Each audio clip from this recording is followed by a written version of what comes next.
Nó có thể nhớ rằng trong ý chồng liệt sĩ cái tên cha sẽ đời. Đúng nó cũng là mỗi khó xóa sự. Hãy cho các má cầu chua. Cho là chắc tờ trong bế ý chồng liệt sĩ cái tên cha sẽ đời tao bao. Trời linh đón đánh thỏa tờ. Nhớ là tê cú mua. Ó tù các má cầu chua chỉ xỉ nụ bế châu. Lưu ý linh đu. Xong ó bà nên gậu ý lợ. Hãy tù các má nò nếu cú mua chờ nhau xử lý. Ó lú. Ó luôn rồng xịt sợ. Tụ thi ý và nhớ trò luôn rồng Quảng Ninh. Tụ thứ ó và nhớ trò luôn rồng Hải Dương. Ở tổ các món đời nó cú tàu chỉ xì uôn đô dù là cho trò niên nụ nhẹ nó. Ở tổ các món là sự ở từ chữ ở mua món nó.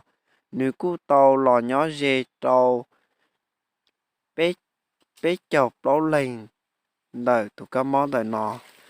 Cho nên nó chữ hai là xem đón đời thỏa đời lại cú báo giờ bé chọc lâu lên đời no nếu cu tàu cho mù nhó tàu khó chơi nhó hậu chỉ chua là xìa cho một son chua tụ cá món đời no lại giờ linh đời tao chắc đời cho bé ít chồng để chỉ cái tiếng trà cho ua mù ua đa ua do tàu ó lúc sánh no bé ở chủ ba bé tụ khanh cỏ rồng thiết sai hiểu bé tụ khanh cỏ rồng cỏ xó bú tê cá món đời no là tàu tụ bé là xìa lúc này phò xì là tàu bé ta lên đó sẽ trở lên nó chứ tàu hải tìa do bé ít tu linh từ mù ua do là chỉ do mù nhỏ đó họ từ lọt do bé yếu chủ tàu hải tàu tên nó tên chữ ua nhỏ ít luôn đồng được bé là giờ chính trả gen được bé chỉ shop bú có mua cái món tuột trâu rồi bé ở tiếng này nhỏ to xía giờ lên đó lúc sẽ hỏi nó cũng thò mua